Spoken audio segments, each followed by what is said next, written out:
नमस्कार मंडळी, शुभ सकाळ. मी आपली रायगडची मुलगी नीमा बोरकर आणि मी रायगडची नीमा बोरकर या माझ्या चॅनलवर तुम्हा सर्वांचं मनापासून स्वागत आहे. आजच्या ब्लॉगमध्ये मी तुम्हाला माझं सकाळपासून संध्याकाळपर्यंतचं पूर्ण डेली रुटीन दाखवणार आहे. रायगडमध्ये आमची सकाळ कशी होते आणि आमची कामं कशी चालतात हे सगळं आज तुम्हाला पाहायला मिळेल. तर चला माझ्यासोबत आजचा पूर्ण दिवस अनुभवण्यासाठी हा व्हिडिओ शेवटपर्यंत नक्की बघा. तर सकाळचे 7 वाजले होते आणि सकाळी मी माझे अंघोळ वगैरे आवरून सकाळी 7 वाजता दिवाबत्तीचा टाईम असतो तर देवासाठी हार बनवत होते. तर ही मी फक्त पिवळी फुलं होती आपल्याकडे झेंडूची, तर मी पिवळ्या फुलांपासून देवासाठी हार बनवते. तर बघा मी हार कसा बनवते.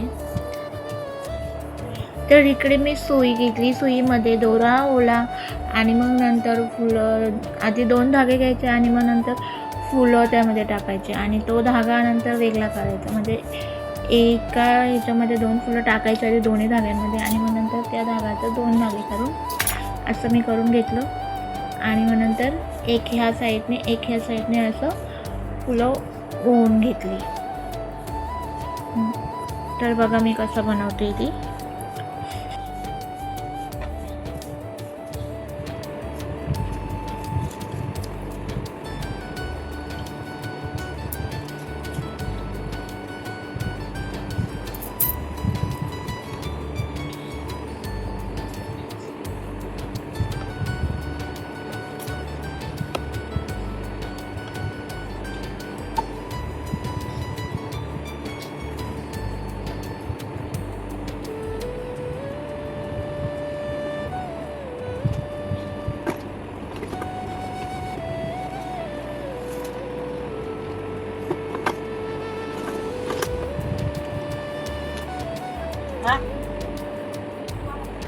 हा सांगा भैया. हा हा सांगा आहे. हा बघतो ना असं किती लागतील. हा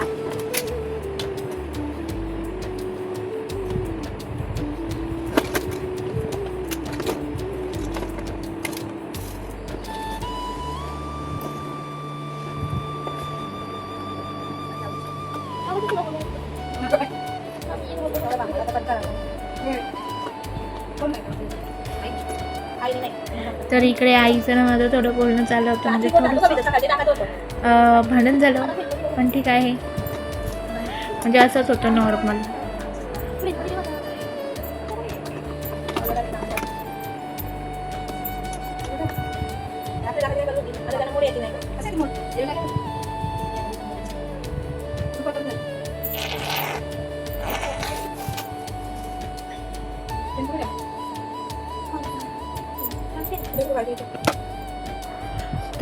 तर बघा आपला हार झालेला आहे. तर मी असा हार बनवलेला आहे, आपला साधा सिंपल.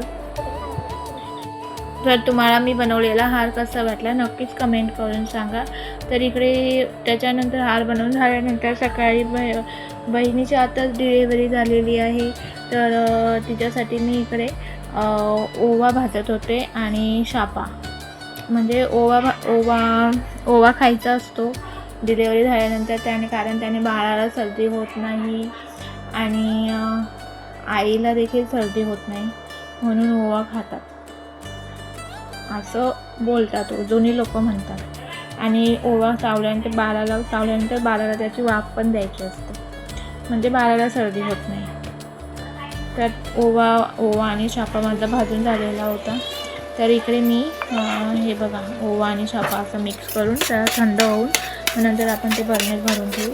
आणि इकडे मी धणे भाजायला घेतले होते. धणे भाजलं कारण आमच्याकडे अशी परंपरा आहे, जर एका बाई डिलिव्हरी झाली तर 3 दिवसानंतर तिखटी असते. तिखटी म्हणजे तिखोंडी काहीतरी असतं ते त्यांचा सुंटवरा बनवायचा. तर ते धणे भाजून ते मी आता मिक्सरमध्ये फिरवते आणि मिक्सरमध्ये फिरवून झाल्यानंतर त्यांचं पावडर बनवून ते चालून घ्यायचं. धना पावडर ती चालून घ्यायची आणि त्याच्यानंतर त्याच्यामध्ये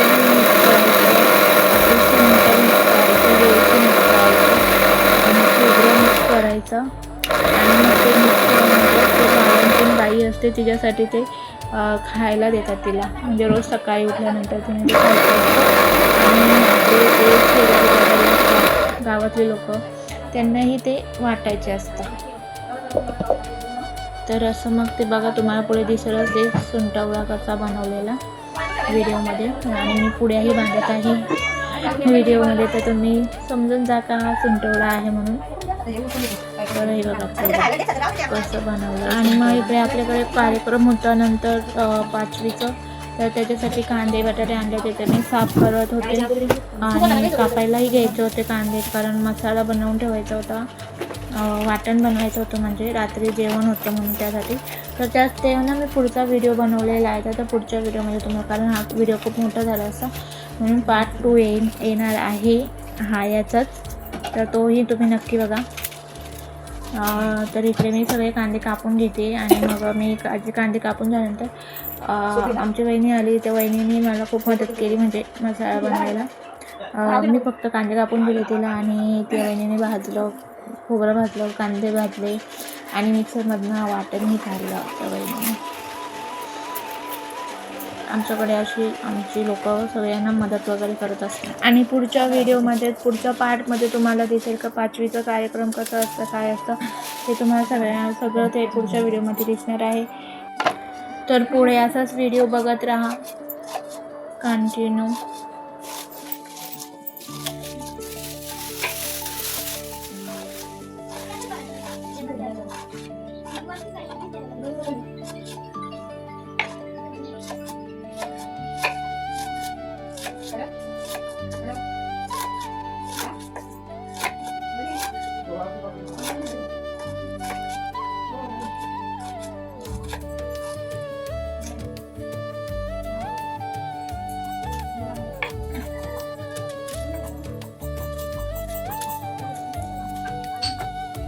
तर इकडे आपला सुंटवडा पण झालेला आहे. तर असा होता माझा आजचा साधासुद्धा डेली रुटीन. तुम्हाला आजचा हा ब्लॉग कसा वाटला हे कमेंट करून नक्की सांगा. व्हिडिओ आवडला असेल तर लाईक करा आणि आपल्या रायगडच्या या चॅनलला नक्की सबस्क्राईब करा. पुन्हा भेटूया एका नवीन विषयात. तोपर्यंत काळजी घ्या. धन्यवाद.